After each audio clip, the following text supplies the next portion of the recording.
Of course, the huge news that broke last night right here, right around this hour during this program, is that it appears there is a majority on the Supreme Court that will overturn the right to an abortion enshrined in Roe versus Wade almost 50 years ago. Now, the second order news, which is also shocking in its own way, is the fact that the leaking of this draft opinion and that it is totally unprecedented in the history of the court. Anyone who's reported on the court or spent time around it or knows it well knows that this is an extreme violation, as extreme a violation as possible of the unwritten code of silence that hangs over the people that work in that building. Now, last night, many people, myself included, initially assumed the most likely person to have leaked this draft would be a clerk for one of the liberal justices, which, by the way, it's not a lot of people. There's 12 of them, okay? And it seemed logical it would probably be someone who was, horrified, who wanted to send up a red flare warning this decision was about to come down. But I will say, as the dust has settled a bit over the past 24 hours, another possibility has emerged. Former Supreme Court clerk Amy Kopczynski, who is now a professor at Yale Law, lays out the argument for the leak coming from a conservative, one who is, quote, fanatically committed to every word of Alito's monstrous opinion. She continues, and I quote her, "If you work inside the court, you know the most concrete impact of the leak is to lock in this opinion essentially as is."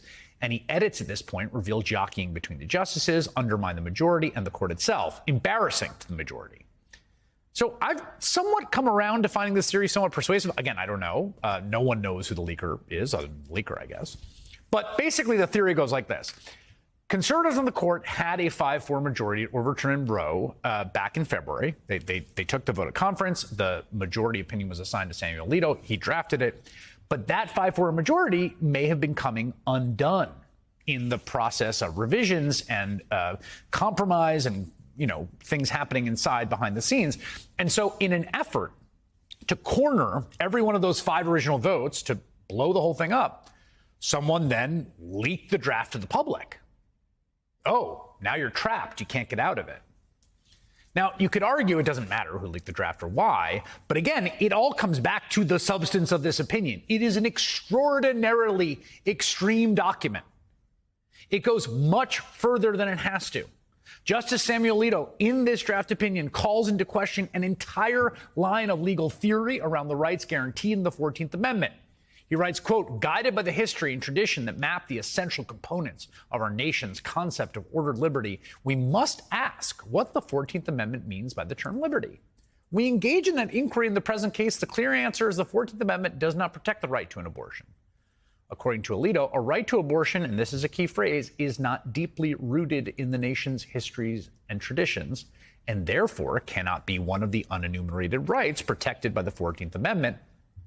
Now, the legal philosophy around those rights that the 14th Amendment protects is what protects everything from birth control to same-sex marriage to interracial marriage.